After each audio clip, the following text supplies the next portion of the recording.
Welcome, everyone, to episode 34 of the Die Laugh Love podcast. I am your host, psychic medium and author Josh Simonds, and I want to welcome you to this episode. If you didn't catch episode 33, I would ask you to join in on that one because it was actually a one-on-one reading with a stranger. So it was a full 90-minute session. If you wanted to see what a full 90-minute session with somebody is like, hop on to episode 33. I had a really great time with Corinne, and she was really brave sharing the things that she shared on that episode. So thank you, Corinne. The Die Laugh Love podcast is called that because each and every single one of us, our lives are short. Even if we live into our 90s, our lives are so short. And while we're here as incarnated human beings, we should do our best to laugh and love as much as possible before we pass away into the next world. Now, that next world where we go to is one that overlaps and interacts with ours all the time. Everybody that I've ever sat with has ancestors and spirits around them wanting to give them their perspective. And when I do this work, when I jump into this position, I am doing so from a place of not only channeling the dead, but working with my angel. Now, in this tradition of mediumship, there is this idea of some of us having a gatekeeper or a doorman or what have you, that spirit that stands between me and everybody else's spirits, and they coordinate any of these group events that I host. This morning, I was thinking about what I should share, who's going to come through, what I should talk about. And I'm going to share a little bit of what's going on in my personal life because even though I'm a public figure, I have personal stuff going on. But before I do that, I have a question for every single person here. And this is more of a question that I'm going to ask you to just sit with. Okay, there's not necessarily a right or a wrong answer, but I want you to use this question or this thought exercise to get you ready for what is about to happen. Okay. I want you to think about a mom, okay? Just say like a mom. And this mom has, say, 3 children. This mom has no job, no money, no partner, no family, no support, no options, no food. This mom has 0 options, 0 food, 0 money. This mom walks into a store and she steals a loaf of bread to feed her kids. My question for you is this: did mom do something wrong?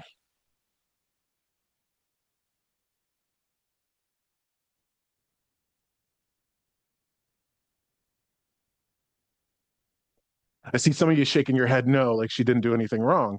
Now I want to play devil's advocate with you here because isn't stealing wrong? Right? When we walk into a store and we put something into our pocket and we walk out without paying for it, isn't that wrong? I play the devil's advocate here with you because for me, essentially the answer is this: that mom did nothing wrong. That mom was trying to feed her children. And in fact, what is the real crime is a society that would let a mom with no options, no money, no food, let her kids go hungry. That to me is the real crime. Now, this example, okay, the example that I just used, what that illustrates is the difference between human law and spiritual law. Humans, we come up with laws and systems and rules and regulations. And I think that as our civilizations and our political and legal systems evolve, think we do our damnedest to try to get it to that spiritual law. We fall short, as that example illustrates to us. We definitely fall short.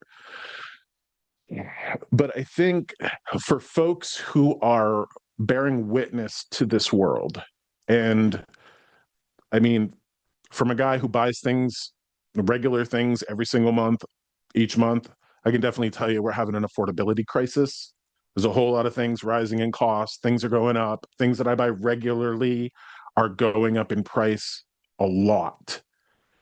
Now, you can blame that on current political figures. You can blame that on systems. You can blame that on corporations and billionaires. You can blame that on whoever you want to blame it on. But still, we have people in the streets and moms and children going hungry. That's a travesty. Finding the blame, I'm not sure is going to fix it, but it's a travesty nonetheless. And I think for those of us whose hearts ache when we watch people suffer, what we're actually witnessing is the difference between human law and spiritual law, human wisdom and spiritual wisdom clashing and contrasting. That brings me to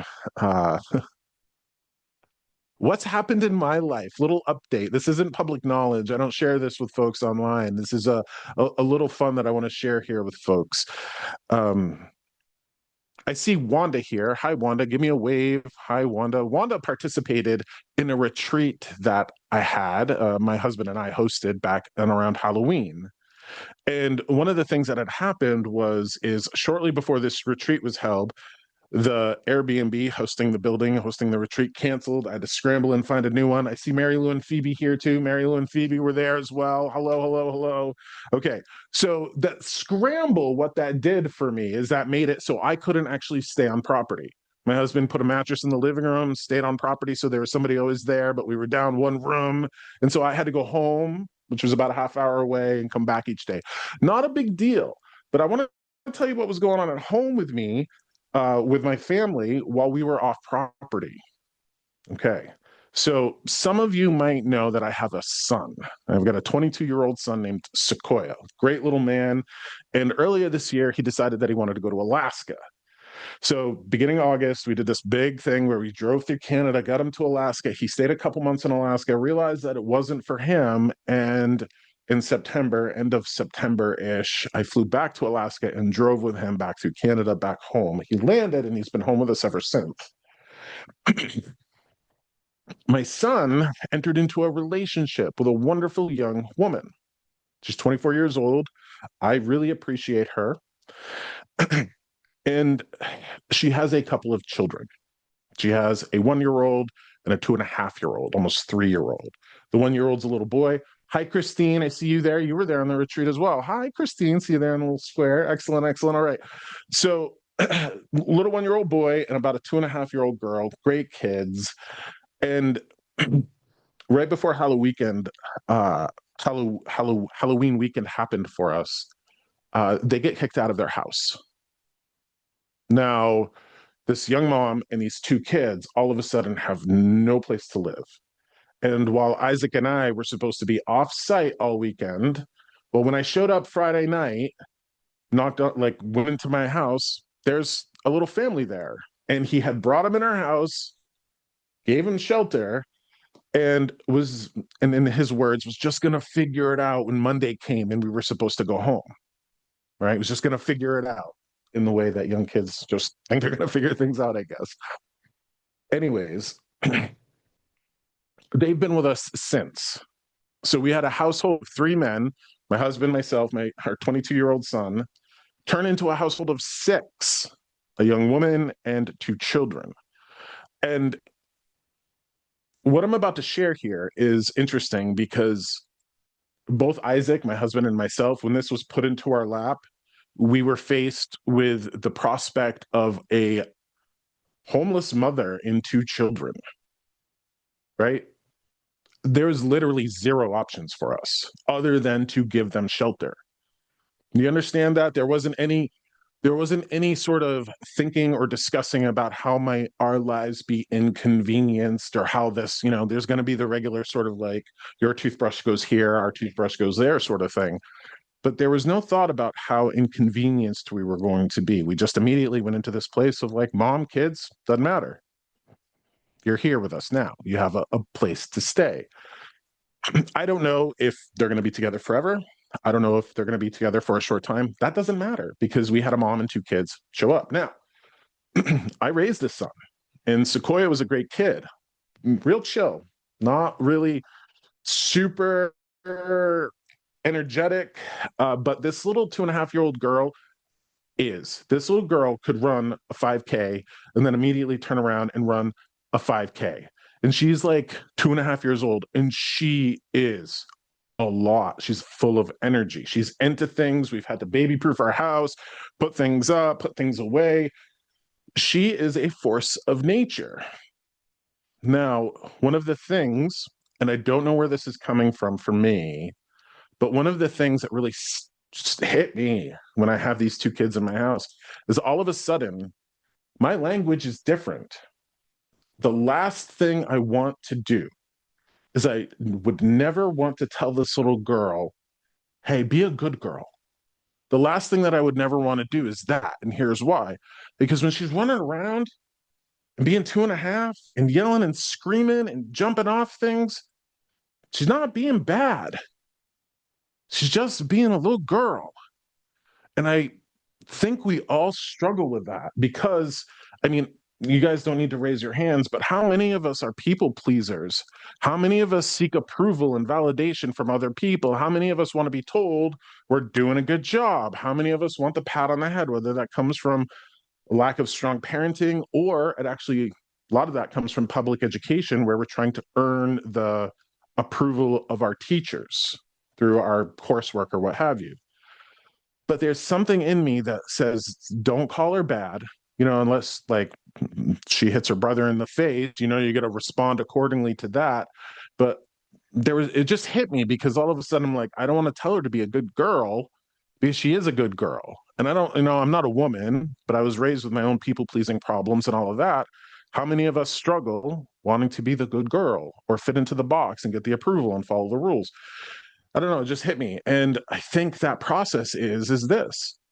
When we look at each other, when we look at children through this lens of spiritual law versus human law, I mean, looking at that little girl through a human lens, through, some parents out there would need her to sit down, shut up, speak until she was spoken to. That's how some of us were raised. That's human law. That's not spiritual law. Spiritual law says she's wonderful. Spiritual law says every single person here is beautiful and whole and perfect as you are. You don't need to become anything else. You don't need to add anything to yourself. You're absolutely gorgeous and beautiful as you are. So if you wake up every morning and go, what do I need to do today to be a good girl? Let me use some of my grandmother's French. Fuck that. You're already good girls. We're already good humans. We're beautiful. We're wonderful. And you got to remember that. Okay. And this is important because your sense of validation can only come from you. And here's why. If you allow partners or people or bosses or anybody in your world to give you validation and approval, if you let another person validate you, you give people the ability to invalidate you. So your sense of self, your sense of worth can't come from anybody but yourself. Not your partners, not your people, not from anybody but you. So remember that. And as any of you would look at this tiny little girl and go, she's beautiful, she's wonderful, she's perfect just the way she is, remember that there is a tiny little girl in you that needs that message as well. Okay, tiny little boy in me that needs that message all the time. But I can't get it from people outside of me. I have to get it from inside of me. So this is me coming out of the closet and saying, I'm now being referred to as Papa. So you guys can just, we're just going to sit with that for a moment. All right, Papa. 46 years old and I'm a papa. Here we are. Here we are. Isn't life wonderful? Isn't life grand? Okay. So that leads us into the spirit gallery for this evening. And the way these things work is that I am going to start channeling spirit. I'm going to start describing the person. I'm going to leave it up to you to unmute yourself or to wave your hand and I'll ask you to unmute you. Okay. So here we go. A reminder, I don't have any choice over this. I don't have any choice as to who comes through. I don't get to pick that. My angel's picking it and he's going to coordinate this whole thing that we share here together. All right. If you think it's you, raise your hand. I might have to go through a couple of people to get to this person. All right. Here we go. So I've got a man. He's a father. He's looking for his daughter. That's what I know. Dad looking for a daughter. Okay. And if any of you would have seen my marketing material from this morning talking about this, like the post that I made on social media or the email that I sent, I included a picture of a grilled cheese. Grilled cheese split in two, and that's a funny thing. Okay, so I need to ask anybody here Dad, anybody in spirit who would have put something real goddamn strange in a grilled cheese? Real goddamn strange in a grilled cheese. Something really unconventional. Something crunchy. Something real strange. This guy's a sports guy. He's giving me sports information like sports ball. He's showing me jerseys. It's funny, I hear Boston, so I think he's a New England guy, Boston Red Sox, what have you. But I'm eating a grilled cheese and it's like crunchy. It's weird. Anybody here have somebody who put something weird in a grilled cheese? We're going to start there.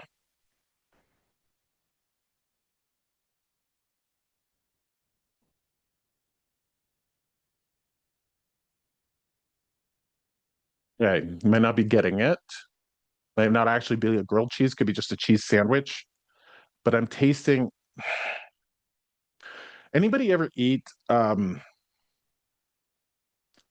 peanut butter in a grilled cheese? Anybody ever put peanut butter in a grilled cheese? Something like that. This is what I'm getting, you guys. And this is how we're going to isolate the person and who this is. This feels like a dad trying to talk to a daughter, putting something weird in his grilled cheese or cheese sandwich. Sports ball guy. Now, here's the funny thing with this person. I believe that you've turned into the matriarch of the family because what I'm getting is he wants to appreciate how you're keeping everybody together. He wants to appreciate how you're keeping everybody together. I think you handle the holidays, get everybody together, pull them in close to make sure that everybody is staying family. So wave your hand or unmute yourself if you've got somebody like this. Nobody put anything. All right. Hi, Missy. My dad. Hi. All right. Hi. Hello, Missy. Hi. Hello. Hi. All right, Missy. Was it a grilled cheese? What was it? He liked his grilled cheese, but he always had chips on the side of it. That's the only thing I could think of, but not crunchy peanut butter. But he was big into sports. So Big, he didn't big. put the chips in the sandwich? I honestly, it was like a feeding frenzy at my house when it came to dinner time. There were six of us. Okay. I mean, that could be known for the grilled cheese, known for the crunch of the chips, but it feels, I don't know if the guy put like, was eating the chips while he was eating the grilled cheese, what have you. Okay. Um, Tell me what he did weird to the grilled cheese, though. He won't let this go. This is somebody who did something strange to the grilled cheese. It's not just butter on bread with cheese in the middle. It was something weird.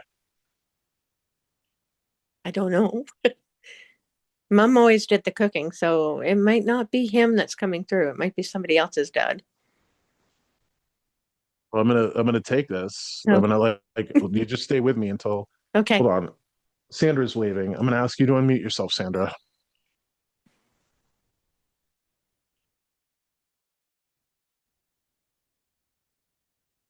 Can you hear me? Yes. Hi. Hi. My dad used to make like Dagwood sandwiches really high, and he would put anything on them. Pretzels, potato chips, pickles, cheese, but it wasn't a grilled cheese sandwich per se, but whatever sandwich was there was always humongous and had anything he could find on the sandwich. Okay. Can I ask you? Was he into the sports ball? Did he like the sports? He liked baseball, Like baseball? um, Okay. Mets. Yeah, it's not Boston. Thank you for No. that, Sandra, because that sounds like Yeah. what I'm experiencing, something weird in a Mhm. sandwich. Well, Okay. he was the one for that. That's about it. All right. So hold on, Sandra. Stay with me for a moment. I'm just going to ask, and Missy, you stay with me. Who is the spoke in the center? Who's the center of the wheel for the family? Who is I bringing am. everybody in? Who is that? You, Sandra? Yeah, because I always host the family. I always make the phone calls to make sure that everybody's coming and stuff like that. Yep. So I want to ask a question, okay? Because this is like what he's showing me. All right. Um, so we're talking geographic footprint, like where you're at geographically, and then like outskirts. Okay. So think of the sister who is geographically most distant from people, and then think of the sister who would um like have a health issue or a drinking issue or something like that. Mm-hmm. Anybody in your family fit that? Yep. Both of Yes. you? Yeah. geographically distant, and then dealing with like alcoholism or drinking issues. One of my sisters definitely has a problem with that. I only Hmm. have two Okay. sisters, Is she the one and they that's both live furthest from you? over an hour from me. Excuse me? She's the one that's furthest from you, Sandra? Yeah, so she is the furthest. Okay. Sandra, my question for you, and Missy, I'm getting pulled towards Sandra, so thank you for being here, Missy, with that. I'm getting pulled towards Sandra. Tell me, were any of them a cop? Anybody Excuse like me? a cop or a police officer? Because I'm seeing like the My badge, father I'm seeing was the an shield. auxiliary cop. He was an auxiliary He was cop an and auxiliary cop. Okay. an auxiliary fireman. Yep. Okay. So thank you for that, Sandra. What we're going to do is I'm going to bring you up. Okay. I'm going to put you on spotlight and you and I are going to share this time together. Now, Okay. everybody who's here listening to the time that we're sharing, because we're doing this in a public space, everybody listen to what comes through for Sandra because, all right, this information and the messages are for you as well. Okay. So here we go. Sandra, okay, spotlight for you, spotlight for me. Hello. Here we go. All right, now we're side by side. Here we are. We're sharing this. Okay. Um, so apparently, Sandra, without you knowing this, you're a woman of integrity. Integrity is defined as somebody who does the right thing when nobody's watching. And that's important that I got to recognize this in you. Okay. Saying that about, can I ask you why he's thankful that you didn't take after your mother? Is there something about your mom that was unhealthy? No, not that no, I can't Did think of she smoke anything. and you don't smoke? Is that something like No, this? no, she didn't smoke. She didn't drink. She didn't smoke. I mean, she wasn't very active physically, but that's about it. Are you an active person? Yeah, pretty much. Yeah. Okay. It feels health related, like a mom who smoked and you Hmm. don't smoke, making different health choices for yourself. Okay. Um, it's interesting too. So, can I ask, in your home, do you have an old wooden box of his?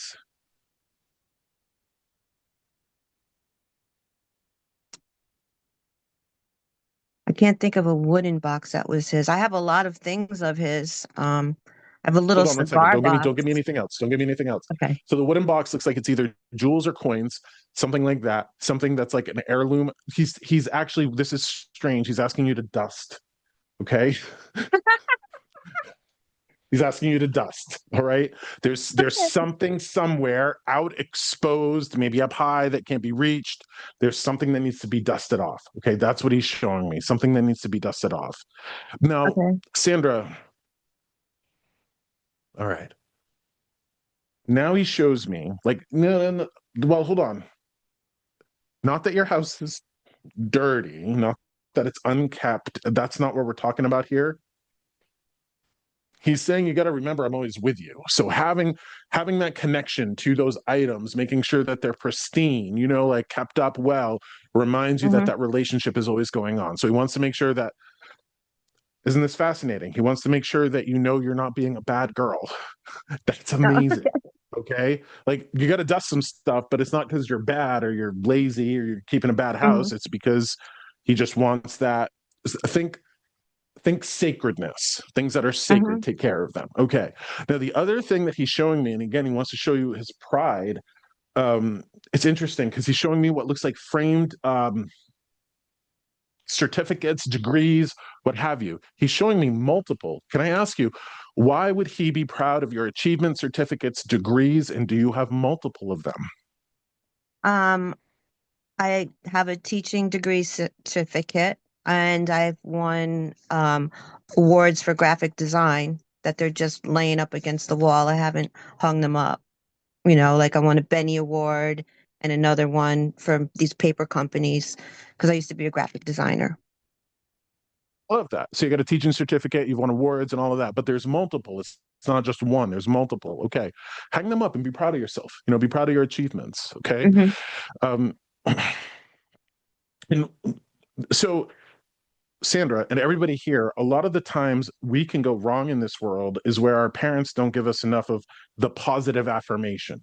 They'll tell us when we're not behaving well, tell us when we're not getting good grades, but when we get the good grades, are we being celebrated the way we should?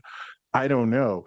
This is him trying to push through to me how impressed he is with you. How impressed he is with you.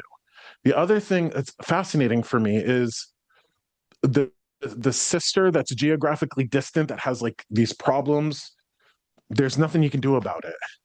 You can be there Right. for her, you can talk to her, you can host events, you can invite her over, Yeah. anything like that, but you can't fix people that are in those trenches, as Hmm. it were.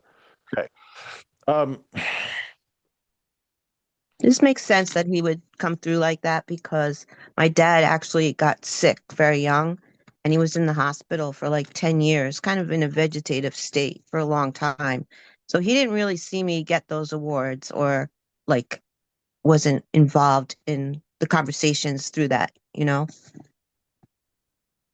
feels like it's making up for lost time. Like he's making up for lost Hmm. time. Like he's Yeah, trying I to feel tell you, that. hey, kiddo, proud of you, proud of you, proud of you. Now, the other interesting thing is, now, Sandra, from where I'm at, you're about this big on my screen. From where I'm at, you have beautiful red hair. It looks beautiful in red. Okay. It's I don't know if actually it's the blonde. lighting. I don't know if it The is. lighting. Okay. It's the lighting. Okay. Why is he laughing about this? Now, hold on one second. He's laughing about your hair, but this is what he's showing me. He's showing me all sorts of different styles, like lengths and styles. Have you gone through a bunch of transformations when it comes to hair? Um, yes, but just recently, since my hair turned gray, it got really curly. And so the past week, I've been just like not blow drying my hair and it just letting it be all natural and it's really crazy. It's crazy looking. So maybe that's what it is, because I blow it out. Well, So and it has a lot of not layers. from like a not from like a judging you or making fun of you. He's laughing about Mm-hmm. your hair. So if you're going through this thing where now you're just kind of like letting it do whatever, Mm-hmm. that's funny Don't to do that. him. Well, Well, yeah, it no, no, probably no, no, no, couldn't no. Don't feel pressured to like be perfect. You know what I mean? Just have. Hmm. be you. Let it hang out. You know what I mean? So, all right. Yep.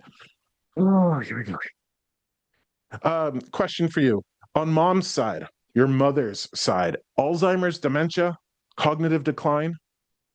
At the end, yes. Okay. Yeah.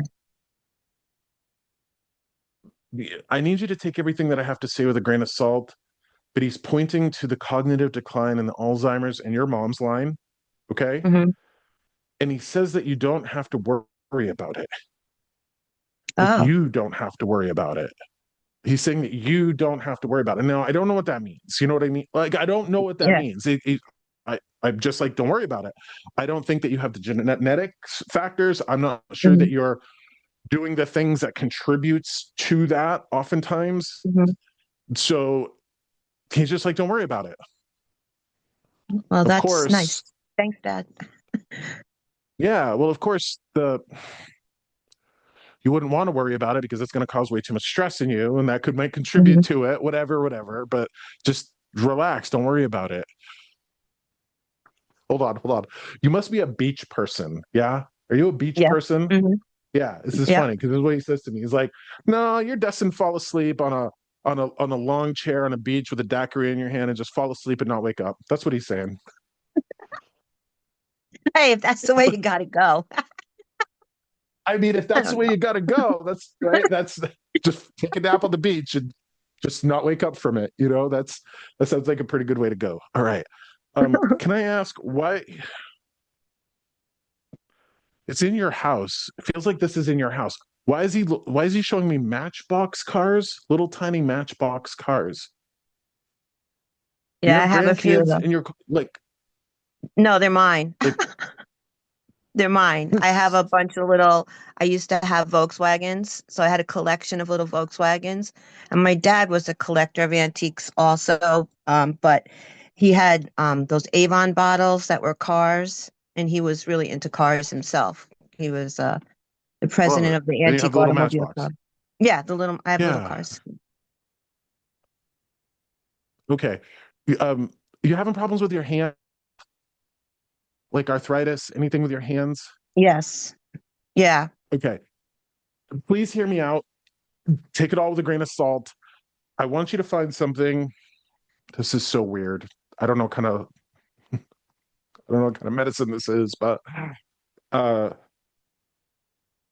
oh man.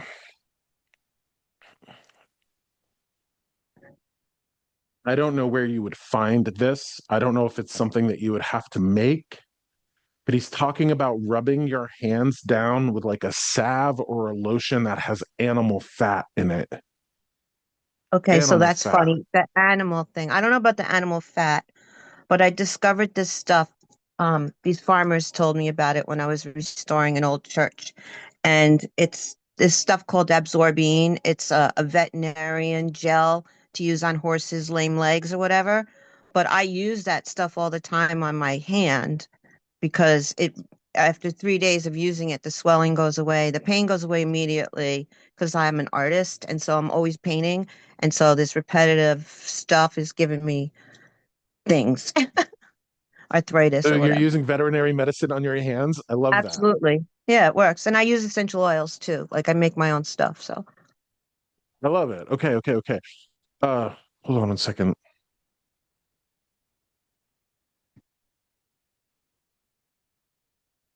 So I'm a kid of the 80s, kid of the 90s. Every Christmas rolls around. I love the movie Home Alone. You know the movie Home mhm. Alone, kids Home Alone, set Yep. booby traps for burglars, all that. Okay. Mhm. I don't know who you've got in your life, but he does not want you to be home alone. Do you have people in like to share Christmas with? Oh yeah, going to my daughter's and the kids are there, my grandkids and my son-in-law. Do I'll you be there actually all. live alone? I do. You do. Okay. You don't like that. So that's not to say move your kids in. It's not to say move in with your kids. It's not to say go pick up a honey. It's not any of that. It's more like, Hmm. hold on 1 second. He's putting it together for me.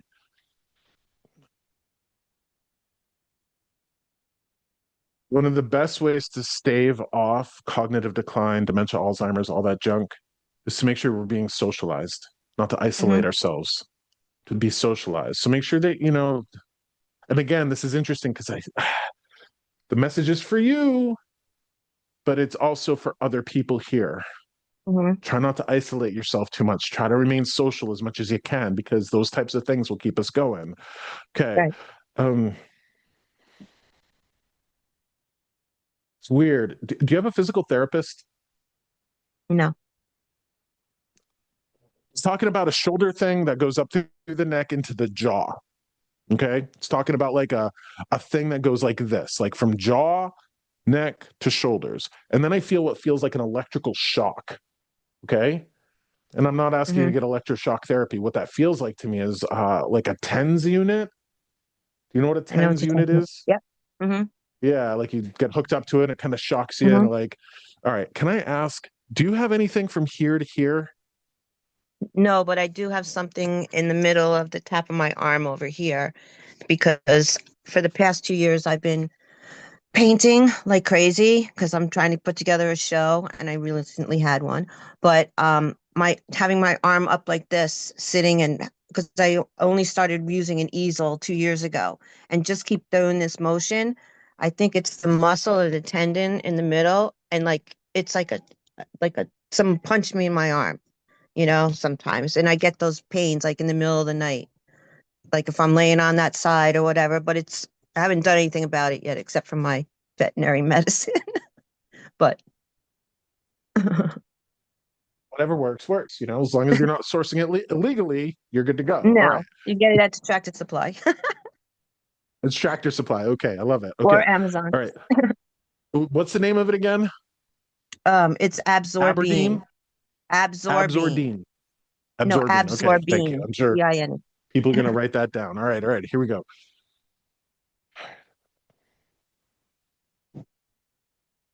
I want to ask I'm getting this message of thank you, or no, not thank you, but keep the family traditions going. Make sure that we have the family traditions, share that with people. And then he shows me it almost looks like origami, like an origami crane. Did anybody ever fold paper or do anything Christmas tradition? Christmas tradition. No, I can't think of that. Nobody handmade ornaments, nobody used paper. My daughter He's did. folding paper for like I'm seeing paper My daughter folding. used to make those. She used to make those like balloons. You blow up your origami, and then you blow in it, and it makes a puff ball, and she made ornaments like that, but not Is recently. that something that we could bring back? Can I ask you? Yeah, absolutely. It's really important for people to come together, put their hands on things in a collective way. Hmm. Those traditions that should be passed down through the Hmm. generations. Okay. Um, hmm. It says, thank you for being so studious. Studious. You got to be a student of some sort. You got to study things, probably to do with your craft, painting. But he says, thank you for being so studious and devoted. There's something very studious and devoted about you that he appreciates. Um,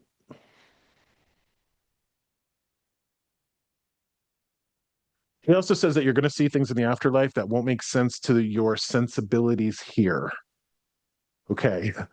And can I ask you, Wow. Sandra? Well, no, no, no. Like, so this is what this feels like. All right. Oh,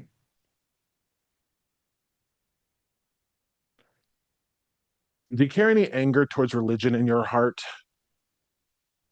No. Mm-mm.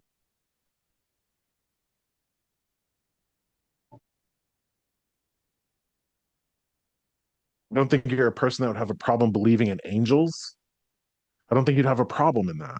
No, And the no. Josh part of me goes, no, I think Sandra would believe in angels, all of that. But Totally. there's something about either something you believe or you don't believe, and it's going to be completely different when you get there, and it's going to be a shock to your system. Hmm. Something in your belief system about the afterlife or the world of spirit that's going to be different than when you get there. And it feels like the type of people that you're going to meet. Let's say that you are a person who is angry at like the Catholic Church for any of the number of atrocities that they've committed over the years. Let's say you carried a little Hmm. bit of anger there, right?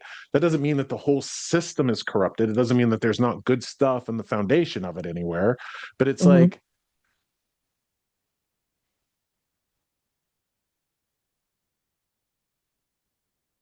you believe in justice. Yes. So one of the things that I know that you believe in justice, and you were here for me talking about like mom stealing bread. Did she do anything wrong? Human law Hmm. versus spirit law. Okay. Hmm.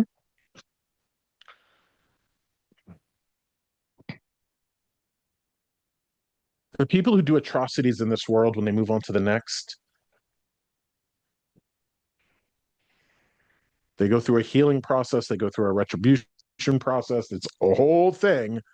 And some of the really awful people that lived on earth become really great spirits because they go through, it almost feels like rehabilitation of the spirit. They see their mistakes, they learn from them, they heal from them.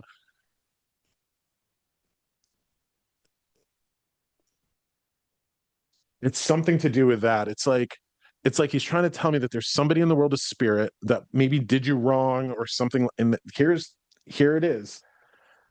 Somebody in the world of spirit, I think, did you wrong, or you're angry at them, or something to that effect. And then huh, when you pass away, you're going to see that they were helping you. That's Okay. a weird I get thing. that. I So, get that. okay. Because what they would do is they would learn from their mistakes, see their atrocities, and then go, shit, I messed this person up. I want to do what I can from here to help them. Hmm.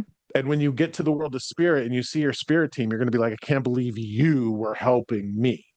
So it's going to Right. mess with your Okay. sensibilities a little bit. Okay. Okay. So he wants to make sure that you're ready for that you prepare yourself for that. And also the fact of That's a good one. um, the inherent decency of the human soul. This is important. Even the most atrocious humans have a divine sacred soul to them. And I think Hmm. that's hard for us to remember when we're watching people rape and pillage and murder and hurt and all of that. So just be just be ready. Okay. You're gonna be surprised who's helping you out from the world of spirit. All right. Just accept their help. Accept that apology. Accept their help. Okay. All right. Much love for you. Oh, wait. Thank you for this. Thank you for this. I appreciate you being here. Your dad's very proud of you. He loves you. Um, can I ask, did you paint for him? You made a painting for him? I've painted lots of things for him. Yeah. And Yeah, he used to make appreciate the things of painting. wood, and then I would paint what he made out of wood. Okay. Whatever you have that's made out of wood, that's up on a shelf somewhere forgotten, please dust it off. Okay. Actually, I just did. Oh, you just did. Like I did. I just he carved out this big parrot a long time ago, and I painted it to look like a parrot. And so I was going into the bathroom the other day. It's on the side of the kitchen cabinet. It takes up the whole space. And I go, holy crap, I just had cataract surgery, so now I can see 20/20 out of my eye. So I go there and I go, oh, I can see the dust now. So I just cleaned it all up. Love it. Okay. There might be something else that needs dusting. So just now Maybe. that you can see, now that you can see, go around, take a Yeah. look. All right. Okay. All my love to you. Thank you for being here. I'm going to go on to the Thank next one. you. Okay. Thank you You're so much. welcome. Here we go. Here we go. All right. All right, folks. The next one is this. I'm seeing a big, big, big, big, big pot of peanut butter being stirred, chocolate. Hold on, hold on. She's coming through. She'd have always used a wooden spoon. She would always use a wooden spoon. This is either because she wouldn't have used a metal spoon or wasn't around with plastic spoons. This is interesting because what I'm seeing, my mom, when she made them, she used to call them golf balls, but some people call them Buckeyes. And it's like it's weird because like it's the peanut butter and then it's the chocolate. You make the ball, you dip it in. I think somebody has a recipe on a like an index card of this. I think this is a multi-generational recipe. I think like maybe mom might have made it, grandma might have made it, somebody been passed down through generations. I'm looking for somebody who's got a little hot sauce in their veins. They're a little sassy, little sassy. So anybody here have a golf ball Buckeye recipe? Can we go there? Multi-generation, mom, grandma, something to that effect. Index card. I feel like you're making these every year or they're a regular staple. Toothpicks, like toothpicks.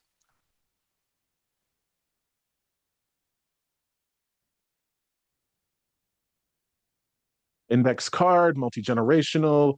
I'm talking to somebody who's got sass. The person that I'm about to speak to has sass. Not a bad thing. Not a bad thing. Okay. She's going to keep showing me stuff. Porcelain. I'm seeing porcelain knickknacks. Porcelain knickknacks. Um, I think you have her little angels or trees showing me that. There there was a sense of religion or spirituality, but it wasn't oppressive. It wasn't like you're gonna burn in hell, sort of like it's just like be a decent person, you know, Ten Commandments sort of thing. Just be a decent person. I'll keep going until one of you guys claims this, unmutes yourself, or waves at the screen. This is how it's gonna happen.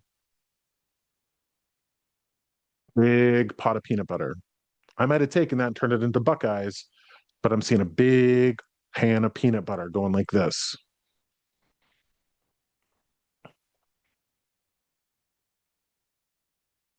Multi-generational, mom, grandma, somebody would have made them.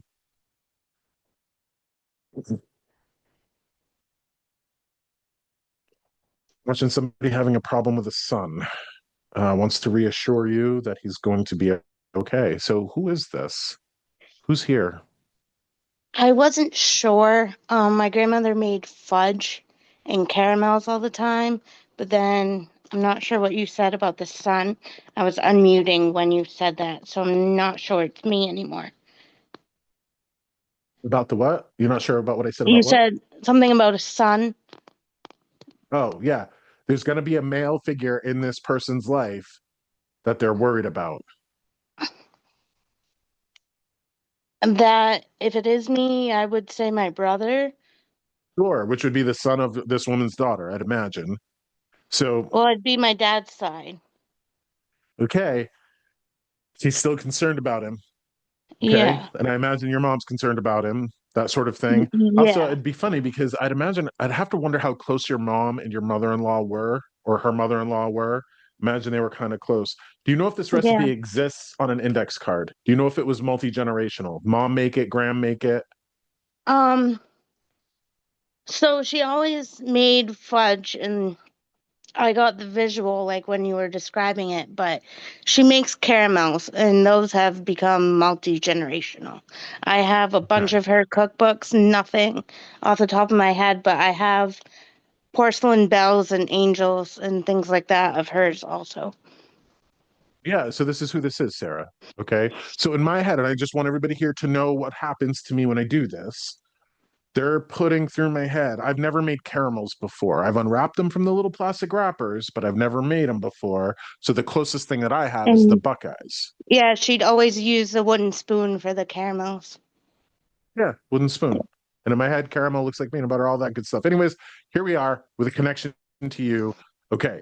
Um, it's interesting that she would say you have some sass, like Yeah. some sass, little fiery, little fire, like hot sauce. Okay, so Sarah, um, here we are. All right.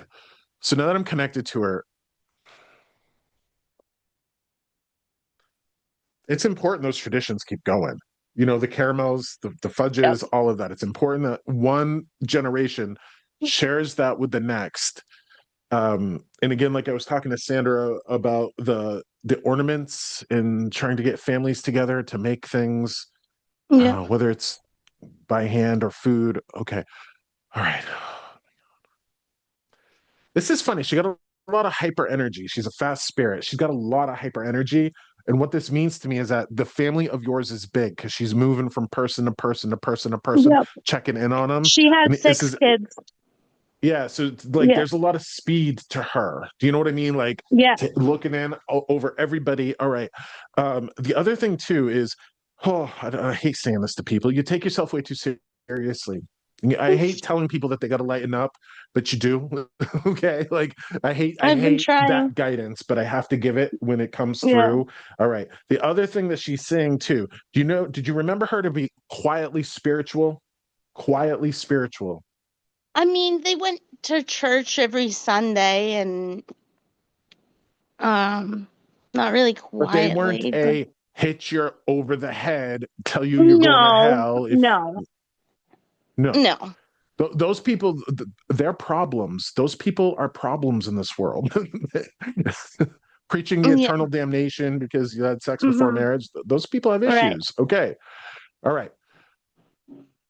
With that being said, and this isn't directed at you, this is directed at the family. Okay. There are people in your family who are falling away from core values. There are people in your family falling away from core values. Okay. You know, like we don't necessarily need to go to church to be a decent person. Plenty of decent people existed before churches were around. Sometimes people can become decent in churches, yes. But I have a question for you, Sarah. This is Yeah. fascinating. So, without religion, without the Bible, without anything, people essentially know the difference between right and wrong, right? Yes. Essentially. You get a little Yeah. muddled. I'm wondering who the men in your family are that are intentionally doing wrong. Are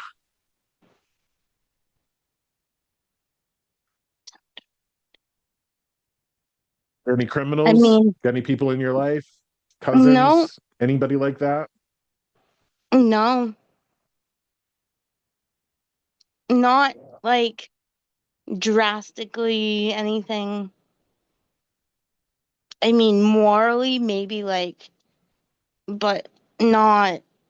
No, I don't. No, we're talking morals. We're talking morals. No, we really Yeah, are. but And not like here's the other thing too. stealing or Hold on, hold anything. on, hold on. I'm getting more clear information from her. So here, hit me with this. Do you have any? Are there any people? Are there any absent dads in your family? Think people who would have had kids separated. They're not participating in the kids' lives. They're not like active in their lives. Um, not. I mean, we've had a few divorces in our family, but nothing like where it was severely neglectful. Like they always would show up to events and Christmas presents and birthdays and call once in a while, but not that I know of.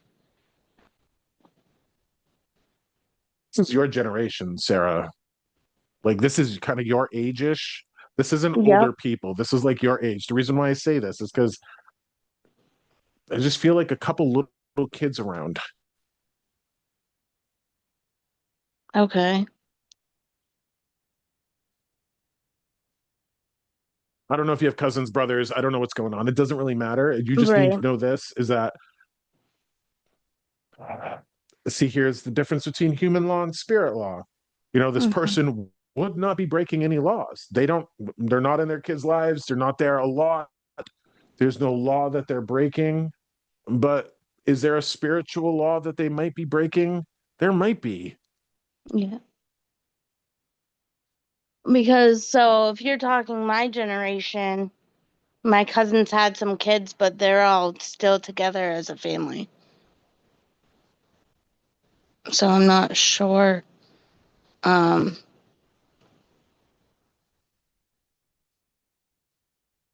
Just because they're together doesn't mean they're together. right. And I wouldn't know them well enough to, Speak as, to the caliber, the quality of their life while they're having yeah, kids, all that stuff. Yeah. yeah. Okay. Decency is a basic human tenet. Decency should be a basic human tenet. And there, I just have to call it for what it is. This is amazing.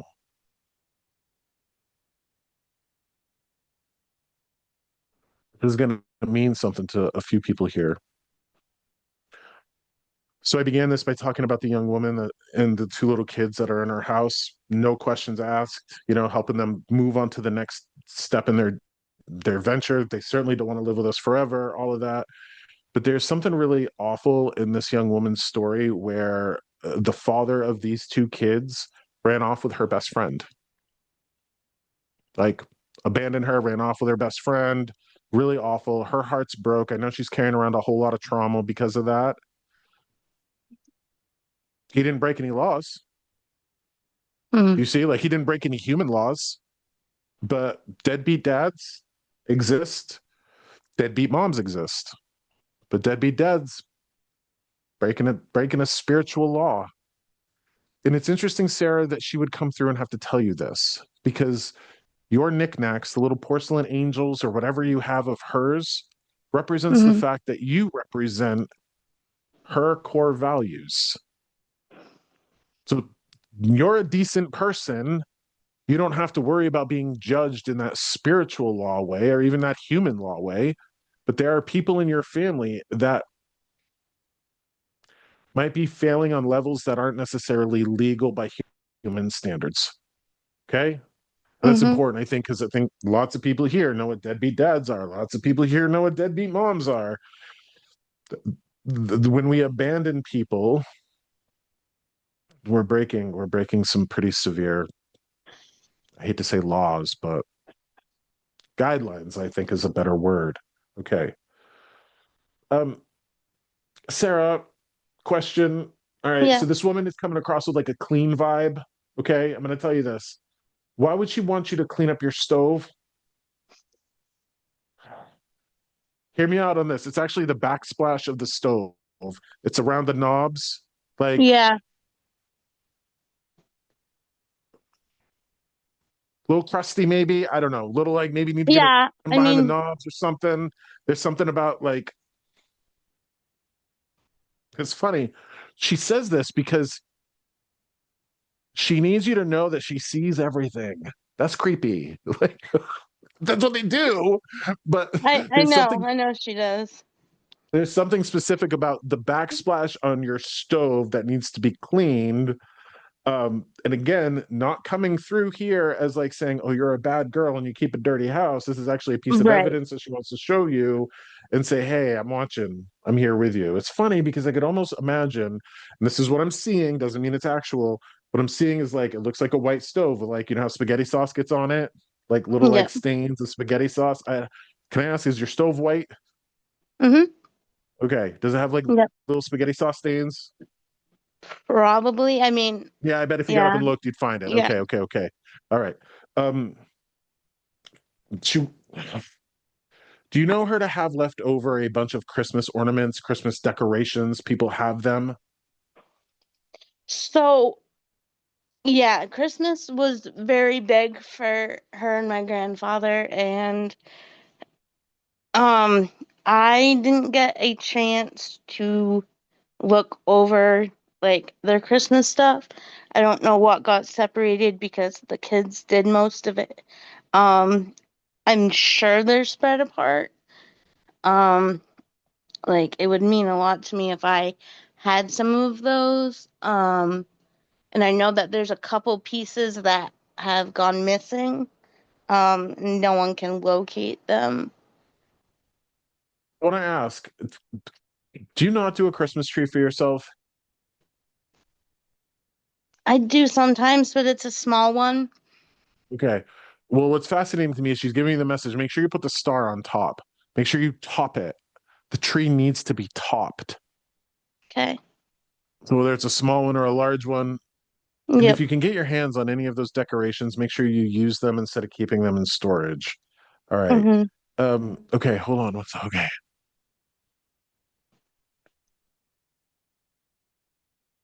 Sarah, you've lost cats. I never had a cat. Why is she telling me that there's a kitten spirit around you? Did Graham have cats? Tell me something. No. Hold on. You got a cat spirit around you. We're going to piece it out together. You've never had cats, but I want to talk to you about this. Don't get scared when I ask you about this. No, that's fine. Hold on, hold on. Do you have a muscle torn in your chest? Is there something wrong with your chest up here? Well, I have cerebral palsy, so all my muscles are tight. Um, Nothing major that I know of. Um, Okay. So please hear me. Can I ask, did Graham have cats? Not that I know of. They never had cats, no, or a dog. Okay, because she's showing me specifically an orange cat. Okay. An orange cat. The cat is on you, purring on your chest.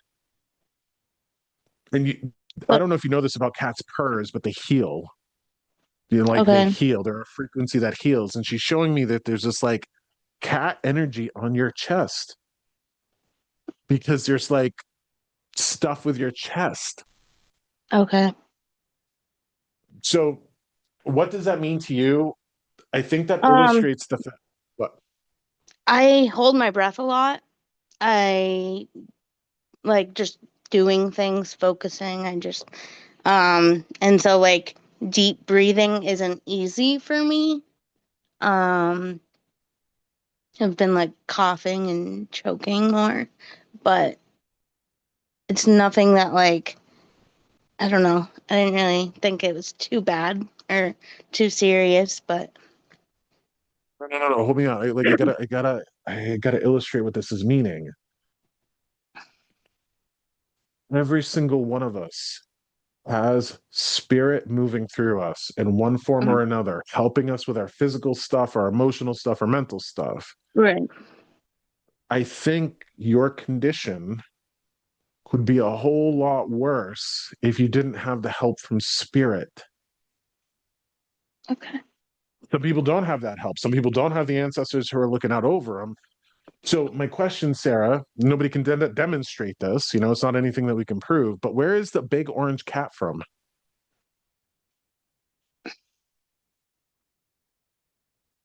Feels like a big fat Garfield. I wonder if her best family friend had an orange cat. You can When, research that. You know, look into it. Ask the family. I yeah, don't need you to do that now. I'm just saying, I got an right. orange cat on your chest helping you. So that's something for you to know. Okay, Okay. that's something for you to know. All right. Okay, hold on. Interesting. She told this is like this is gonna get real weird here for a moment. Okay. One, you need to eat more tuna fish. Okay. This is what she's saying. Tuna fish. You need to eat more tuna fish. Why do you laugh at that? Because it's gross. Because it's gross. It's gross. Oh, wow. Okay. But they used to eat it all the time. Well, just think of like the omega-3s and the good things that are in it. Maybe you can Okay. hide it. Maybe you can disguise it. Maybe you can put it in like a Okay. casserole or something. Okay. Yep. But here's the interesting thing, and this is going to sound a little bit like it's going to sound a little bit witchy.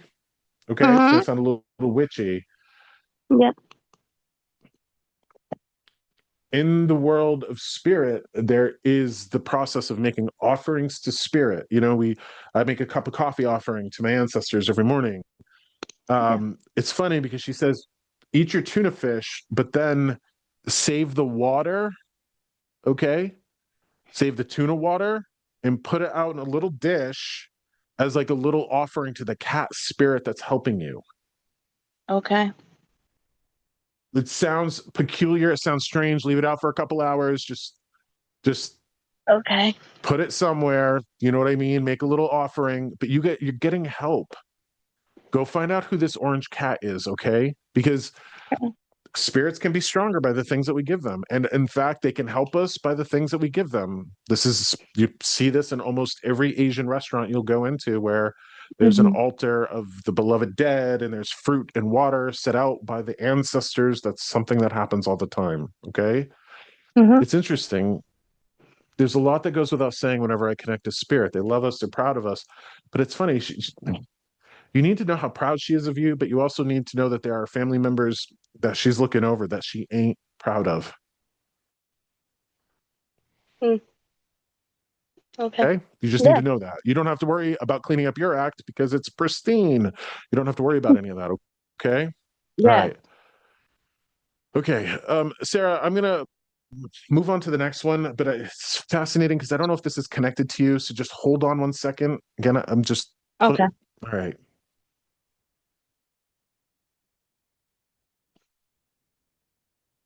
Just all of a sudden, and this is again opening it up to the group here.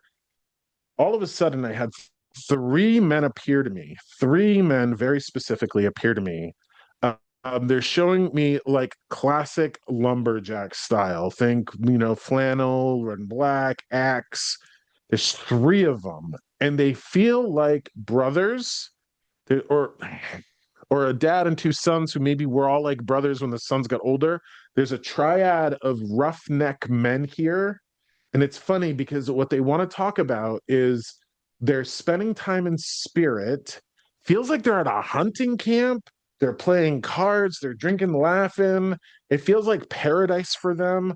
So, Sarah, I don't know if this is for you or whoever this is, but I want to talk about the three lumberjacks. I want to talk about three men who would have spent time at uh, a hunting camp. Anybody have them? Three men hunting camp, drinking, like playing cards, away from the family, having a good time. Who is this?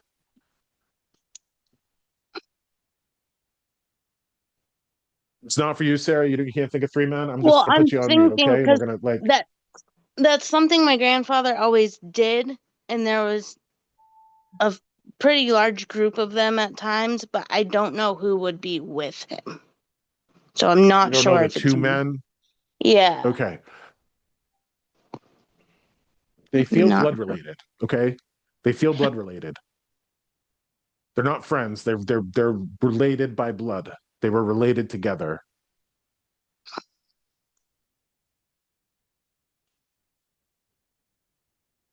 I mean, it Nobody would be a else knows this. I stretch. might be still connected to Sarah. I just want to make sure that nobody else can grab these spirits. Yeah, because I'm not sure either. So if it's someone else's, then Anybody got that would lumberjack? They're showing me axe on the shoulder. That's a lumberjack thing. Was Grandpa a lumberjack? no. Didn't work in My the woods, didn't cut trees down, my didn't do any of that. my dad used to, but he's still alive. He's still Um, alive. Did his dad do any of that? no, that's my grandmother's husband that I'm talking about. The only thing was the Okay. drinking, the cards, and the away at hunting camp that I can think of. But I mean, that's a pretty specific thing. They just popped in here. So I think that they're with you. Here's the thing that I believe that Sarah, you need a vacation. Okay. Like you need Okay. to get away. So, what these men accomplished by going out to hunting camp, checking out of reality for a little bit, getting out of their heads, getting out of their stories. They wouldn't leave their children behind, but they'd leave their stories behind. You get that? Yeah. Like they'd have kids, sure, and the kids would be back in reality, but then they'd go off to hunting camp and they'd be completely Yeah. different. And we'd get out of our story. You need to get out of your story a little bit. Okay. Do you understand? Yes, I understand. It's just Okay. I difficult don't, for me. it's But easier said than done. I know it's yeah. difficult, but No, it here, do me makes a plenty of favor. sense. Okay, do me a favor. Okay. Hmm. I'm gonna give you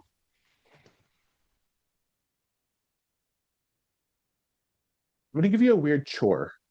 Okay. I'm gonna give Okay. you a weird task. Hmm. I want you to go to a coffee shop. I want you to order a coffee, the type of coffee shops where they write your name down, ask your name. Okay. Okay. I want you to go to a coffee shop. I want you to order a coffee in a different person's name. Okay. Okay. Like Amy. Yeah, I'm Amy. You get your peppermint Yep. mocha, what have you. And then what I want you to do is I want you to just enjoy that coffee in that coffee shop. And I just want you to kind of sit there and pretend a little bit about what it would be like to be this other person. Almost like role playing, if you will. Because there's a Okay. sense of like, how like the men went out to the woods and went hunting and they were playing the Yeah. role of the great white hunter and all that stuff. They were forgetting all of their responsibilities and who they were just for a little moment, week or two, maybe. Maybe a 20-minute little vacation into somebody else's kind of dream world would be good for you. Okay. Okay. Yeah. Did you used to have a fidget spinner and you put it away? Yeah, probably. Well, no, no, no, no, no. There's something happening with you picking, and I can't see it from here. There's something happening with you like picking your nails or like fidgeting or something, and they would rather Yeah. you put something in your hands to fidget with, Okay. not your cell phone either. Like, Hmm. Okay. that's not great. That's not great. That's not great. Okay, okay, okay. Okay, hold on. These guys are having a really good time. They need you to have your own version of a really good time. Okay. Like to Hmm. check out. And it's funny because isn't it strange that in 2025 we can live in a world where men can just disappear in November for a week or two and then like God forbid a woman disappear for a week or two out into the woods in a little camp, I absolutely would totally abandoning. do that though too. I Okay. would do that if I could. Well, I think we could all use a retreat, but it's just there's a level of unfairness there with what women are expected of and what men are expected of. Women can go play, or I mean, men can go play. They can just disappear for a week or two. It's actually something I'm seeing in my son, which is weird because he's got like buck fever and he's like totally out there hunting. And I'm like, well, you got a family, like hang out with them. But he's like, hunting Mm. season is only so long. And he's telling me I'm not a hunter, so I don't get it. But I don't know. Anyways, Sarah, don't get too trapped in your own story. You know what I mean? Don't get too trapped in Mm-hmm. your own story. Give yourself a little release from it. Maybe if you can't make it to a coffee shop and order a coffee in a different person's name, maybe you can just journal a little bit Okay. or write a little bit or pretend a little Yeah. bit or, Yeah. do Yeah, I anything. get Just that. Yeah. Okay. escape. Escape isn't necessarily bad, especially when Mm. we're feeling trapped. Yeah. Okay. All Yeah. right. Take care of yourself. Okay. Um, super good kid.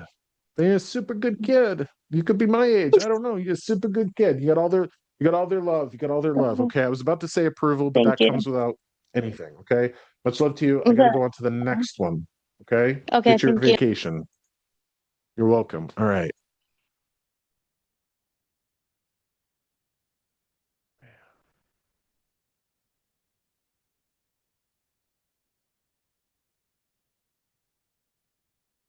This is nothing I was expecting. Hold on. I don't expect much. Anyways.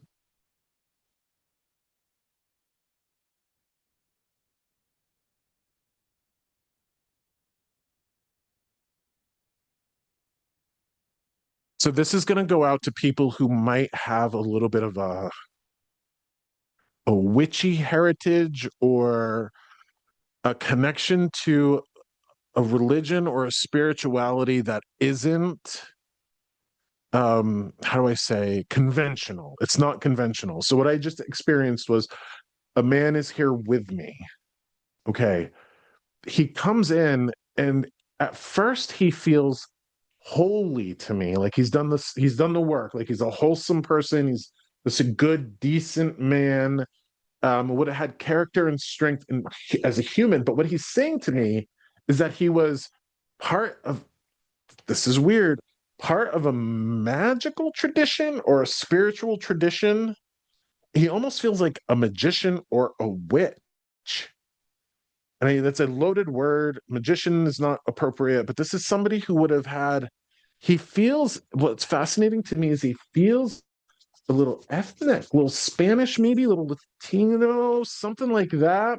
Certainly not white. Well, he's not Northern European Caucasian. Let me just put it that way.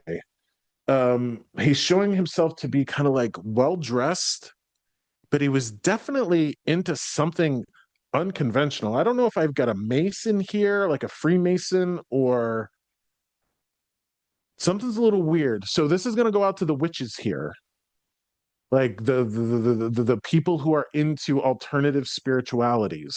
Okay, this feels like a man who's dressed in like a vest. Like I see him nicely like dressed. This is almost like a, he's presenting himself younger to me, but think like Vincent Price. But he's indicating to me that he was into weird stuff while he was alive. And don't get thrown off by the word weird. This is like he just didn't go to church, or if he did, it was like something added on top of it, like Freemasonry. Or anybody here have Spanish or Hispanic ancestors that would have been into alternative forms of spirituality?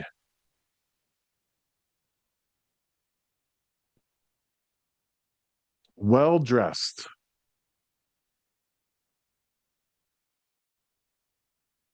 Is anybody waving? All right. So let's look at Nicole T and Brad T. Hello. Hey, how we doing? All right. How are you? Doing all right. So my grandfather, he said he used to say that he was a Freemason. He didn't really go to church at all. Uh, it was funny that you said Freemason after because we were muted. I said Freemason. I said my grandfather was free, and then you said Freemason. So I figured I'd throw my hand up. Okay. So thank you for that. Are you Brad? You must be Brad out of the Brad Nicole pair. Okay. Yeah, Brad, question for you. And I hate to make assumptions based on what I'm seeing on the screen here, but you look like a pretty white dude. yeah. No, he was Italian. That's why I said. I said he said Hispanic though, and she said, throw your No, hand no, no. up. So I get those mixed up all the time. Okay. Because My like my think like grandmother, my grandmother is Portuguese. no, no, no, no. Hold on, hold on. If it's Italian, that's who I'm talking about. Okay. Like Italian's a little ethnic. It's He's not like he had not the like hair Northern done. He always German. had the hair done. Yeah, real clean cut Yeah, guy. like well-dressed vest. Okay, okay, okay. He was into alternative spirituality. He was a little ethnic. Was he a taller man, Brad? Do you know this? No, he was short. He's appearing to me tall in stature. So he did something in this world that affected his spirit in the next. Okay. So Freemasonry, this was just strange. There's something to it. I can't say much to it, like much about it, but there's something about Freemasonry.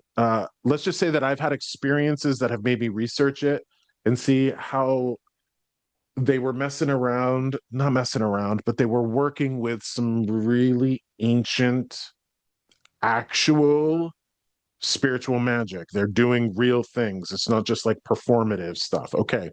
Hold on one second. All right. So, Brad, you still with me here? Yeah, yeah. Okay. Are you one of three? Can I ask you, are you one of three? No, I'm an only child. Okay.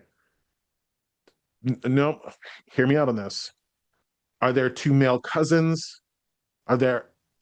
I have it's me, my stepsister, and my stepbrother. So you are one of three, but like, Yeah, but yeah, yes, sir. not In a not roundabout okay, way, not yes. not blood related. Okay, hold on. Okay. Um, you not feed yourself well, Brad? I don't Do you eat not a eat well? lot. No, Okay. I don't. I eat dinner. You eat dinner, but you don't eat anything up to that point. Nah. Okay. I have a funny thing that he has to say to you. Okay, my man, don't feel like you're being judged here. Okay. Um, there are times when you get snappy, like Yeah, snappy, run out of yeah, patience, snappy, like run off at the mouth. And it's interesting because yeah. what he's saying to me is he's like, just because you're not eating doesn't give you permission to talk to people like that. Right, right. Okay. So what this is, my man, is he's saying that there's repercussions from the way you speak to people. Okay. But here's the funny thing. Here's the funny thing. He's bringing it to a deeper level because he's talking about language being this is how we cast spells. Okay. This is how we create our reality. The things that we speak come into fruition. So hold on one second. Is it too bold of me to assume that you and Nicole are a pair, or are you just hanging out with a friend? Yeah, no, we are. We're back. Okay. I just again don't want to make assumptions. Yeah, yeah. Um, this is fascinating. You have big dreams and aspirations. I just know that about you. You want things, big dreams. You get the things that you want to accomplish. All of that. The funny thing to me is that, and I'm going to say this to you because I may not ever get a chance to connect with you again. Brad, how old are you? 30, How old are you? 34, 34. 34. Okay, hear me out. Hear me out, my man. The fact that you're on a call like this with me, look around here. There's not many men on a call like this. There's a reason for that. Because generally speaking, men are terrified of a person like me. Okay. And the fact that you're on here speaks to either, well, this guy's full of shit, or I just want to see what happens. Okay. Here's the thing this guy is with you. All right. He knows that, and you'll never admit this out loud. You don't even have to acknowledge and admit it to me here, but he says fear is controlling you. Fear is controlling you. Scared of this, scared of that. What happens if that happens? Oh my gosh, blah, blah, blah, blah, blah. And he's like, your dreams, the big things are never going to happen if you let fear control you. It's like literally straight out of a horror movie. Can you turn the camera to Nicole? All right. Hi. So, Nicole, he's got a message for you. He wants to say, I am in agreement with you, and this is an opportunity for you to say to him, I told you so. So, what he's telling me now is he knows the conversations that you guys have been having. There's a certain level of fear that's controlling Brad. You keep trying to talk him out of it. He's like, he's coming through and wants to tell you, Nicole, that I told you so, or that you told him so, or that he's in agreement with you. Okay. Do you get what I'm saying? I know that I'm like falling over my It- words here, but Yeah, he's it could basic. be So many what you things. need to know is this. You guys wouldn't be on this call together if you didn't love Brad, right? You love Brad. Okay. I Like do. we get that. All right. But you also see how fear controls him, right? Yes. Okay. This Yeah. is where the grandfather and you are on the same page. Like he knows that there are things that Brad's being held back by. Brad should believe in himself. Like he's got the strength, he's got the integrity, he's got all of it. But there's like, Absolutely. okay, this is full circle to the very beginning of this whole call. Brad wasn't told he was good enough at a very formative age. He didn't get the like, you're a good boy, you did a good job. Fuck, he didn't get enough of that at a foundational age. So he's not worried about what he can do right. He's worried about what's going to go wrong. He should be thinking about like what he's made of and what he can do and all the good things and the right things that he can do. This is important. Okay. He also, and I don't know if you've been riding on him about this, but he also needs to get his shoulder taken care of. Got a shoulder injury. My arm. His arm. Okay. Yeah. You got an injury he needs Yeah, to his take arm care of is because it's going to pretty get messed up. worse. Yeah, it's going to get worse if he doesn't take care of it. And God damn it, I don't know why I have to say this. If he doesn't, like, he can't turn into his dad. Okay. Like, he just can't turn into his dad. His dad, I don't know if his dad neglected himself or what have you, but Brad can't go the way of his father and just let the thing sit, any of that. Um, this is funny because this man is saying, remember what your last name is. Remember what your last name is. He's like, he's trying to instill in. You can turn it back to Brad. I'm done with you, Nicole. Thank you for that. Give it back to I Brad. give Give it. it back to Brad. All right. I got a message for him. All right. So, my man, remember what your last name is. Remember what you're made of. You got to believe in yourself, and you can't be your own worst enemy. Okay. Now, what you're not like, the way you're looking at it is like, this is funny because I can see the way your brain works. It's like, oh my God, what if that goes wrong? And what if that goes wrong? And what if that doesn't work out? And what if that doesn't work out? Well, shit, man, you got to take a chance. You got to take a chance. I don't know if this is a business. I don't know if this is moving or a job or what have you, but our lives really fall flat when they're controlled by fear. Now, when I began this, and Brad, I don't know if you were here when I was talking about this, but I got a 2.5-year-old little girl running around my house who's like the Tasmanian devil, but I refuse to say, be a good girl. I refuse to say, you're a bad girl. Is it my place? No, but they're in my house. But the messaging that we get has an impact on us. And there we are with the spells. There it is. Okay. How we talk to people has an effect on them. How we talk to ourselves obviously has an effect on ourselves, but how can the way we talk to ourselves keep us in a cage of fear? Now, Brad, here's something that I need to do with you. Okay. You know what I'm talking about with aspirations and dreams? Like, you got Yeah. these goals and you have these things. Okay. So, Do you know how you consistently talk yourself out of it? yeah. Okay. Thank you for being forthright with me because I'll pull this shit out of you no matter what. All right. So you consistently talk yourself out of these goals, dreams, hopes, and aspirations. Okay. I want you to imagine if you had a best friend or a brother and they had these dreams, hopes, aspirations, and they had your story, your life. What the hell would you tell them?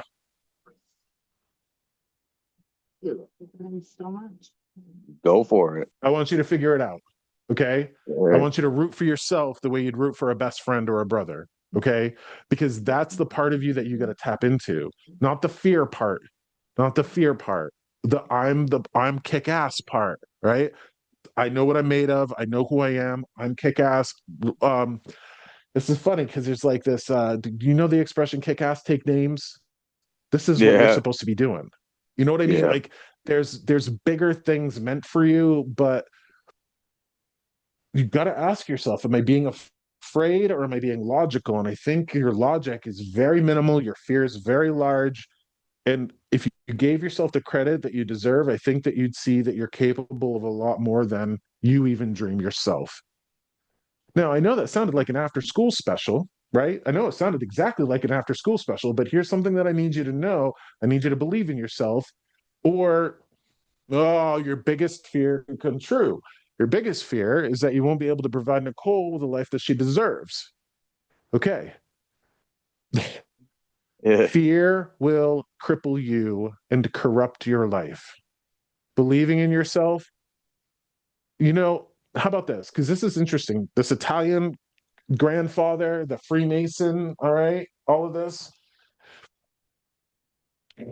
Man, you need a big dose of fuck it energy. I say that very clearly. Try it, see what happens. What's the worst that can happen? So I'm gonna give you an example here. All right. What is it? A business? You want to do your own thing? Hang out your own shingle? Is this what this is? Yeah, pretty much. Okay. Yeah. All right. Hear me out on this. Let's say you try to do something like that, right? And it doesn't work out. What's the worst that's going to happen? You go back to work for somebody else, right? You just become a Yeah. working slub, right? Okay. Can I ask you, are you a working slub right now? Yeah. Yeah, I got it. I Okay. got it. To be honest, I got it pretty good where I'm working right now. But I do buck shingles and do roofing and all that. I'm not saying whether the place that you're working is bad or good. I'm not saying that, but there's something inside of you that wants to do your own thing, right? Yeah. Oh yeah. Okay. So, Brad, well, you got to hear me, men or women, it doesn't matter. There are people in this world that will have that sort of manager or boss drive. They want to be the best, do the thing. And then there are people, and this is perfectly fine, that want to go to work every day, collect a paycheck, go home. That's cool too, right? That's cool too. But there's something in you that wants more. And so let's go with that worst that can happen. You go and you try to do your own thing, and it doesn't happen. Okay. You go back to work for somebody else. You're working for somebody else. The point of this is if the worst that can happen is what you have right now. How can you try not to? But then it's interesting because then I hear you in your head going, but what if, like, how do I pay this bill? And what if that doesn't happen? And blah, blah, blah, blah, blah. And the money thing, I get that. But what would you tell somebody else? Figure it out, right? Yeah. Maybe do a little Yeah. something on the side while you're doing your main thing and then try to build up clientele and something like that. So one day you go, I'm working too much at both jobs. I can get rid of this and go to that. It's interesting because, again, I don't know you or Nicole. I don't know who you people are at all, but I believe that you have a real good one in Nicole, like a real good one. I believe that she would stand by you and help you and support you and do everything she could while you were trying to build something for you guys. Is that correct? Yeah, I bet she would. You bet she would. I bet Well, she give her would. the Yeah, chance. What's the worst that can happen? You have to hire somebody. You know what I mean? yeah. Like Yeah. what's the worst that can happen? She either can do it or she doesn't do it. She wants to do it. She doesn't want to do it. It doesn't matter. Point of this is you got spirits cheering you on, seeing something in you that you don't see yourself, and they want the best for you. But just like everybody else in this call who has dreams, hopes, aspirations, how are we going to find them if we're controlled by fear? Okay. Now, don't take this as an excuse to blow up your life. Don't take this as an excuse to go, I'm going to quit my job and I'm going to do all of this. Be smart, intelligent about it. You know what I mean? Because if you're smart, intelligent, you can shift into that. Also, interestingly, thank you for not being like Nicole's ex-boyfriend. I don't know what that means. Yeah. Oh, She that's must funny. know. No, so she has been on and one of the medium has told her before about an ex-boyfriend, and yeah, they thought it was me, and then there was something about her previous ex, and yeah, that just came up today though too. They were just talking about that. Okay. Well, thank you for being a decent dude. The world needs more decent men, for sure. Okay. Also, do me a favor, my man. I don't know if you have wood heat or pellet heat in your house, but you're dehydrated. I'm getting that your nasal passages are dry. You need to drink a little bit more water. Okay. Yeah. Yeah, you need to Yes, hydrate sir. yourself a little bit I better. don't. Yeah, I don't drink water. I usually coffee. It's usually just coffee. It ain't the healthiest. Coffee in the morning, beer at night. What is this? Like, Yeah, no, yeah. It's beer at night, coffee, cigarette for smoking breakfast. all right. Well, H2O goes a long way, my man. Okay. Yeah. H2O goes a long way. All right. Yes, Um, sir. hold on. I probably can't say this because she's near you. Um, you already have Nicole's Christmas present bought? No, not yet. Not yet, unfortunately.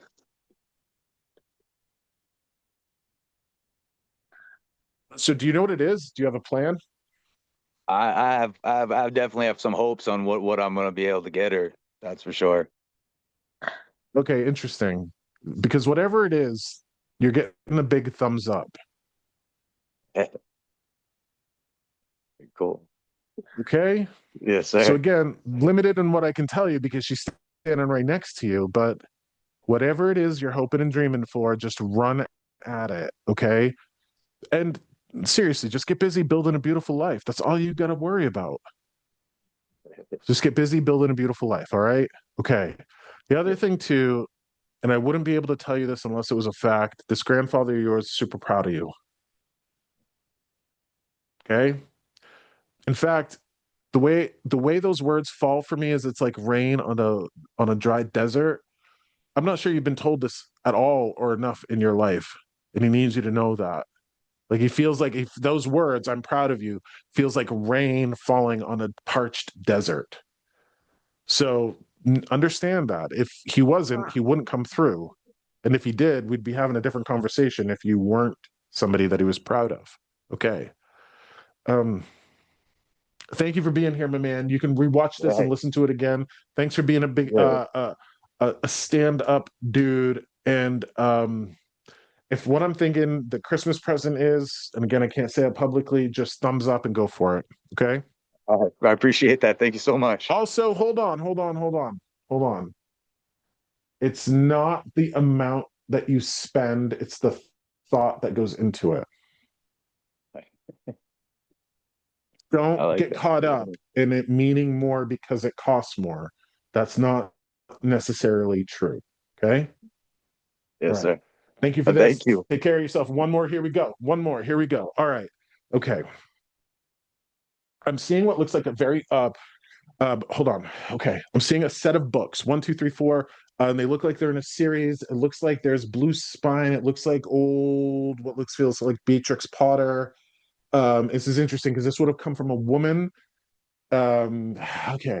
This would have come from a woman uh in your past, like mom, grandma. This is interesting because these feel like they're old and they're sacred and they're on a shelf and you keep them dusted and they're in a place of importance. I see a series of books.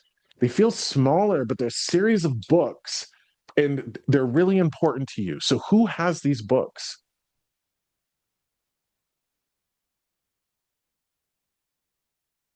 Who has these books? This is important. Like mom's books, Graham's books, things that are important. You keep them clean, you keep them sacred. There's books. I'm seeing blue floral print. Again, it feels like Beatrix Potter. I'm not sure what it is. She wants to tell you how appreciative she is of you keeping them clean and dust free and sacred. This feels like very important stuff for the family. Anybody here have, again, I'm seeing what looks like periwinkle, blue flowers on white background almost. They feel like small, thin hardbacks almost. I know this might be hard for people to grasp because you probably got a lot sitting on your bookshelves, but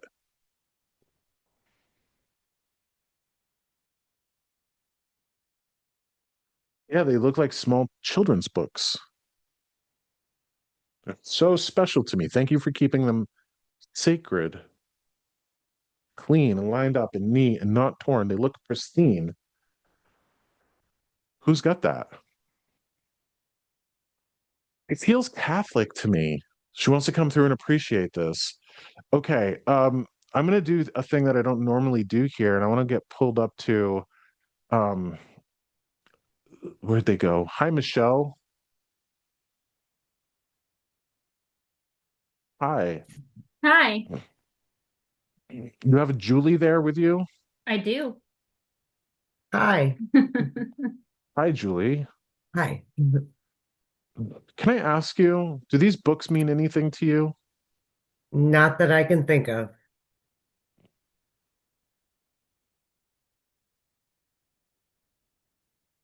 You don't have anybody's gardening books? I do a lot of gardening. No, you don't have any mom's or grandma's gardening books? No, not that I can think of. I don't know why I'm being pulled to you. So I'm just going to ask you this and then I'm going to move on to another one, okay? You don't have any books from loved ones that are in spirit, do you? I have a lot of things from my grandmother that are No, the not question was, do you have book books? Hold on. Like cookbooks. you do have books? I have a lot of cookbooks from my grandmother. Cookbooks. Could be cookbooks, gardening cookbooks, they all look the same to me. Is there a set of them? Can I ask? Not a set, no. Just a lot Mhm. of cookbooks Just a from my lot of grandmother. cookbooks. Okay. Just watch what I'm seeing, right? The books, they're in pristine condition, they're sacred. Can I ask, was Graham Catholic? They were not Catholic. No, we were Protestant. From a guy who was neither, it all feels the same to me. One's just got the rosaries and one doesn't. That's all. Yeah, Okay. exactly. All right. Well, I know there's a lot of difference between them other than the goddamn rosary. I know that. All right. All right. All right. All right. I don't know. I'm being pulled up to you, Julie. I want to give people. You have books from ex-husband Debbie. No, thank you for that. No, this is like mom, grandma energy. This is coming through from like you're keeping it sacred. This is sacred stuff. We're treating it like the heirloom that it is. Okay. Yeah. So Julie, and again, everybody here on the screen, I'm being pulled up to you. So you do have old cookbooks from Graham. Yes, I do. Okay. I don't know if you know what I'm talking about. And again, because they're going to use the images in my head, the blue and white periwinkle, kind of like Beatrix Potter, old looking. Mm. Do you know what Yes. that is? Yes, I do. I could pull it Is right that a now. book specifically for you? It is it is a cookbook that my grandmother gave me. Yes. Okay. It is so sacred. It is so sacred. So this is something that is like a sacred thing from your grandmother, yes? Yes, it is. And you treat it with like the esteem that something like that deserves, right? Yes, I do. Okay. All right. Hold on. Mhm. You see what happened here? Like I wasn't describing it well enough, and then like she's like, just go right up Yeah. to Julie, like just go say hi to Julie. Okay. All right. Um mm. This is funny. She says she appreciates all the decisions that you've had to make over your life, especially when those decisions required like telling people to go get stuff. Do you know what I mean? Like, I'm not doing it anymore. I'm not handling it anymore. I'm not putting up with your shit anymore.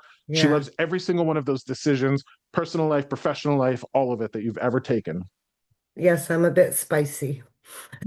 Okay. Well, spicy people can get walked all over. Do you know what I mean? Yes. Like, there are people with sass that can let people walk all over them, but there's something about you making major crossroads in your life. Think profession, think whatever it is, where you had to say, I'm done with your shit, no more of Hmm. this. And then, Hmm. okay, fascinating. She says she's impressed with your, uh, the way she wants to put it is this unconventional view of things. Hmm. I have a lot of unconventional view of things, Well, here's what's great. or I don't fit the norm. Yeah, you don't fit the norm at all. No, no. No. What happens to people who, like we get taught to be put in a box from a very early age. I love the model of the Montessori school. I wish that I had gone Hmm. to a Montessori school instead of regular public education. I think people would be a whole lot different and not so much seeking the approval of others without that. Okay. Um, they're going to speak in my language because they're coming through like my stuff. Um, Hmm. Okay. We're gonna have fun with this, Julie. All right. Oh boy. There's a little freaky deaky nature to you. She loves it. A little freaky deaky nature to you. She loves it. Okay. Like you look like a blonde woman with glasses and a sweater on from here. You know what I mean? You could be any goddamn soccer mom out on the field after school picking up her kids. Okay. So look, so like from what I see, Yeah. be like, okay, just Oh yeah. okay, but um Mhm. But I'm a belly shit. dancer. Okay. What? You're a belly dancer? Yeah, yeah, yeah. I love it. Okay, okay, okay, okay. I We love it. just Okay. had a Now, show a weekend ago. Oh yeah. well, Yeah. no, no, no. Hold on, hold on, hold on. I mean, a lot of people, no, okay, hold on. Mhm. I mean, that's embodied, right? Like divine femininity, right? You're Yeah, embodying divine femininity, if you want to say that, right? Okay, yeah, bringing it right. to the world. All right. I'm sure that makes you feel alive. Absolutely. And she loves the stuff that makes you feel alive. But it's interesting because she keeps bringing me back to freaky deaky. like, and I don't need to know anything about your personal life, but I think that there's a whole lot of level of unconventionality about you. She really appreciates that. Okay. Like, let's just put it this way. You're definitely marching to the beat of your own drum. Get it? Exactly. Okay. Yes. The other thing too, I don't know, is your pocketbook too heavy? Do you carry a pocketbook? Is it too what? Is your pocketbook too heavy? Oh, absolutely. Yeah. It's funny because do you wear it on your shoulder? Yes. Because, like, is your pocketbook so heavy it's giving you a shoulder problem? I had shoulder surgery and I still carry a heavy pocketbook, so it still hurts my shoulder. Yeah. Yeah. It kills me every day.